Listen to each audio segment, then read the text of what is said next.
Right, ready to dive into something pretty deep today. We're going to really dig into this chapter from A Matter of Truth. And it's tackling a question that, well, might catch you off guard a little. Why does God need witnesses? Yeah, it makes you think, right? Like, wait a minute, isn't God supposed to know everything? Exactly. That was my first thought, too. Like, why would he need any kind of proof? If he's all-knowing. But this author is really taking things in a different direction. They're saying that even God, as the judge, needs witnesses to make sure everything's fair, especially when it comes to Satan. Right, they're kind of looking at it like a courtroom, you know? God's the ultimate judge. Okay, so it's like a cosmic courtroom drama. That's a pretty interesting way to think about it. Yeah. But I'm still kind of stuck on the whole, why does God need this legal process? If he already knows everything, why bother? That's the big question, and the author gets right into that. They say, remember, Satan's the master of deception, right? So he's been spreading these lies about God, accusing him of creating evil.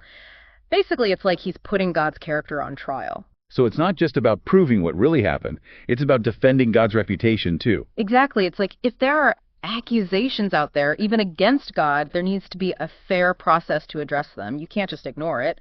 And that's where witnesses come in. And the author uses specific verses from the Bible to support this, doesn't Oh, he? absolutely. They point to passages like in Isaiah 43.012. It's where God's actually calling on his people to be witnesses.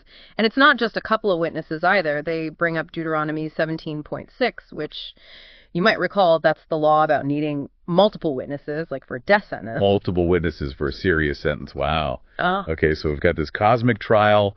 God needs witnesses to make sure justice happens. But who's the main witness in all this? Who takes the stand, so to speak? Well, the author points to Jesus, calling him the faithful witness. They use Revelation 1.5 and 3.14. But here's where it gets really interesting. These titles, they're specifically used for Jesus after he comes back to life, after the resurrection. After the resurrection. Wow, okay. I don't think I've heard that before. How does that fit into needing witnesses? It leads to a pretty big shift in how we might look at Genesis 1. The author's proposing that maybe it's not talking about the very first creation, but more like a restoration, like the earth had already been messed up, corrupted by Satan and his followers. Hold on, so you're saying there was something before Adam and Eve, a pre-Adamic age? That's what they're saying. And they use some verses like Deuteronomy 4.23 and Ecclesiastes 3.15. They sort of hint at a conflict, a war in heaven, even before humans were around. The author says this pre-Adamic age had angels involved, specifically the ones called Elohim. Elohim, now that's a word I've heard, but honestly, I'm not sure I really get what it means. It's tricky because Elohim can be used in different ways in the Bible. Sometimes it just means God, but it can also refer to these powerful spiritual beings like angels. In this case, the author says the Elohim were these angels who were like rulers over Earth and other planets.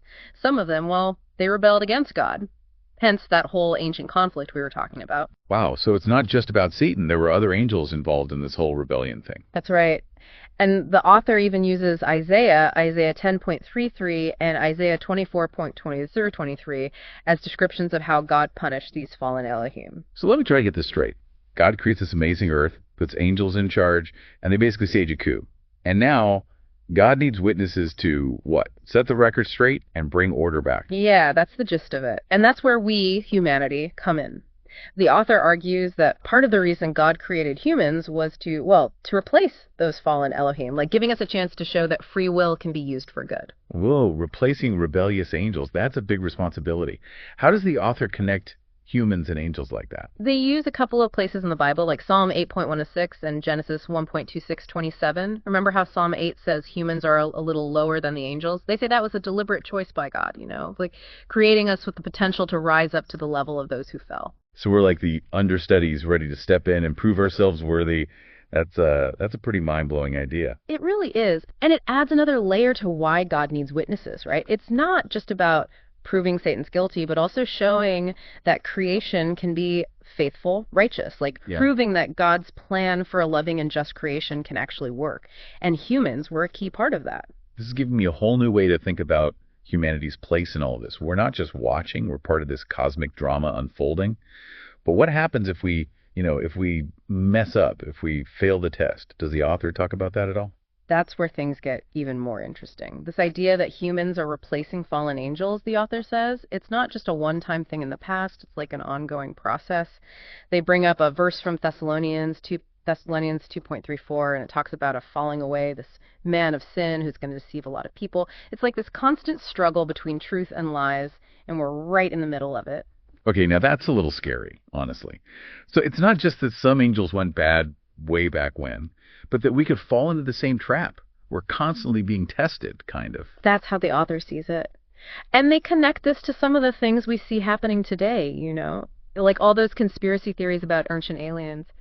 Some people might think it's crazy, but if you really think about it, it plays into this idea that there are these powerful beings messing with us, manipulating us behind the scenes, like a modern echo of that ancient conflict. That's a really interesting connection. It's like those stories, even if we don't buy into them, they tap into this idea of a battle between good and evil, right? So it's not just about avoiding obvious evil, but being smart enough to see those sneakier deceptions that could lead us astray. Right. And the author even goes so far as to say some of those deceptions might be aimed at making us doubt God, making us question his word, his authority. It's like they're trying to sabotage us as witnesses by making us question the very one we're supposed to be witnessing for. Okay, so we've got this pre-Adamic age, these fallen angels, and now humans are stepping up as witnesses. But the author isn't just throwing this stuff out there. He actually gets into some pretty specific details to support his ideas. Yeah. What are some of the examples that stood out to you? Well, one that really got me thinking was how he looks at the Hebrew word bara. We usually translate it as create, right? But he suggests it can also mean to cut down or even to divide. Okay, hold on. How does that fit into everything we've been talking about? I'm no Hebrew expert. You might have to walk me through this one. Sure. It's about that verse in Genesis 1.21 where God supposedly created great whales. The author says, what if that verse is actually describing God cutting down a powerful being, maybe even Satan himself, or one of his top guys, who was rebellious? Whoa, that's a pretty different way to look at it. So instead of just making whales, it's describing a defeat, like God's removing this corrupting force from creation. Exactly, and it fits with this idea that God's restoring the earth after it was corrupted. He's starting fresh, making a new order where good can thrive, and humans, well, we get to be part of that new order. So if we're taking the place of these rebellious angels, does that mean we can become like them? Reach their level of power and authority? Does the author talk about that? It's definitely something he wrestles with. He brings up Psalm 8 again, where it talks about humans being crowned with glory and honor, having dominion over creation. It's almost like we're given this authority that reflects our potential, being made in God's image. It's like we're given this amazing opportunity, but also a huge responsibility to use it wisely, to not make the same mistakes as those who messed up before us. Precisely. And I think that's a key takeaway for anyone listening, no matter what you believe. If we're truly part of this cosmic story, our choices matter. It's not just about saving ourselves, it's about playing a role in something much bigger, something that affects all of creation. It's like realizing you're not just an extra in the movie, you're one of the main characters. And that should both inspire us and kind of scare us a little, don't you think? Absolutely. And it begs the question, what's the whole point of all this? Where is this cosmic drama headed? Does the author give us any clues? Yeah, I'm curious about that too. What does he see as the end goal, the big finale? Well, he emphasizes that God wants to get rid of evil, injustice, for good. To have a creation where righteousness wins, where his glory is on full display. It's not just about punishing the bad guys. It's about redeeming creation, bringing it back to what it was supposed to be, even going beyond that. So this cosmic trial isn't just about settling scores. It's about something way bigger, reaching this level of justice and righteousness that we can't even imagine. That's exactly what he seems to be saying. And we, as witnesses, we're not just watching from the sidelines, we're active participants in that process. Our faithfulness, our commitment to truth, it actually contributes to good winning over evil in the end. Wow. That's a powerful thought. It's like our lives, our everyday choices, they're all part of this huge tapestry of redemption. We're not just living our own little stories, we're part of a much bigger narrative, a story that's still being written. It is. And it connects back to that idea of replacing fallen angels, right? It's not just about filling a spot, it's about being something different, something better, reflecting God's character in a way that those who rebelled against him couldn't. So it's not just about power and authority, it's about character, about showing God's love, justice, mercy in everything we do. That's a pretty tall order. But it's also amazing to think that we have a role to play in this whole cosmic restoration. Exactly. And that's what makes this whole discussion so much more than just thinking about ideas, right? It challenges us to look at our own lives, to see our choices, our actions as part of this bigger cosmic drama.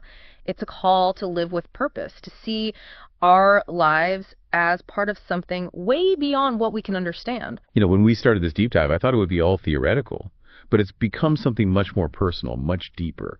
It's like we've gotten a peek behind the curtain, and now we can't help but see the world and our place in it in a whole new light. That's the power of really wrestling with these big questions, isn't it? It's not just about finding answers, it's about broadening our perspective, challenging what we think we know, and maybe even getting a glimpse of something truly awe-inspiring.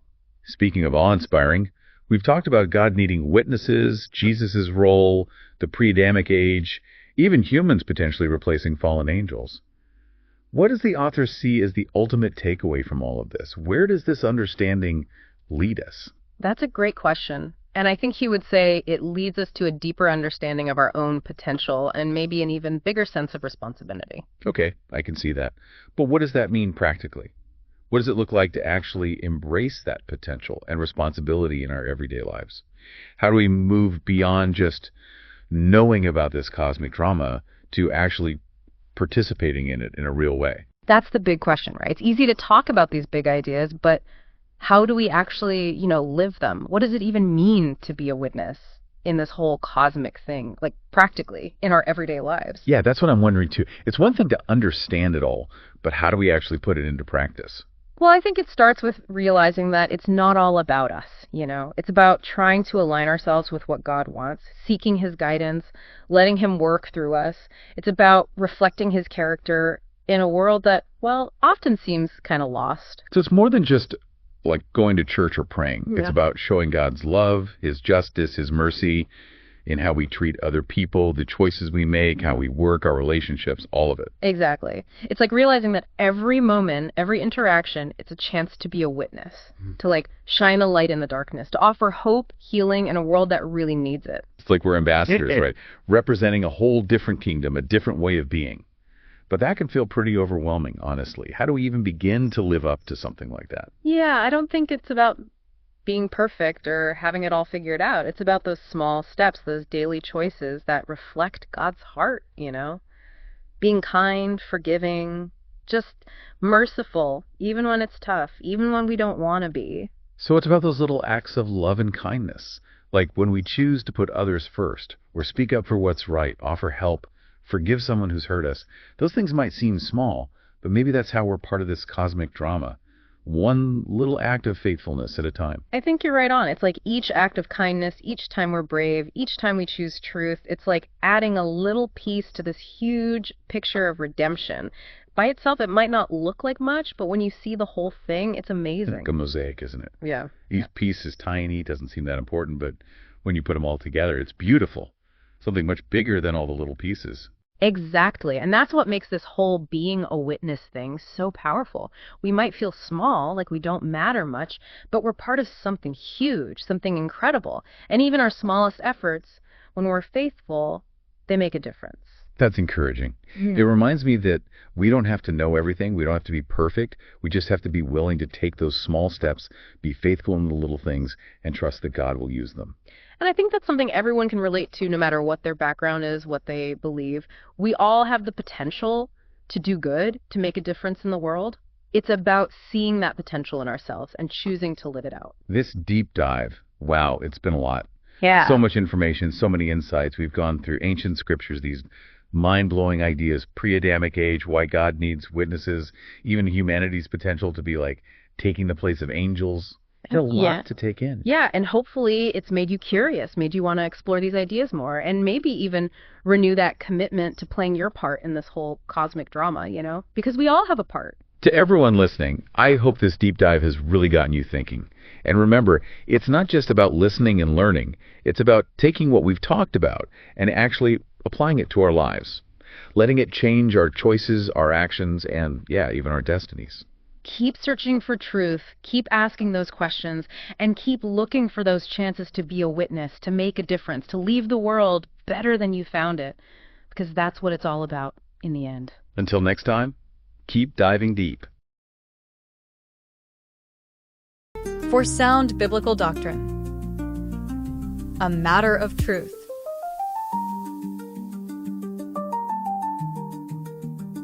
That agrees with the whole word of Almighty God.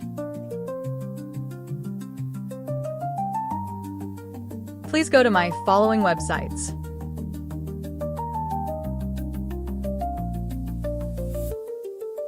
A Matter of Truth, The Church of the Firstborn, Mark at A Matter of Truth, The True Deity of Jesus. And for songs and videos, A Matter of Truth 8. You can scan the QR code to go to my main website at A Matter of Truth. Or you can pause the video to write down the URL to my following websites.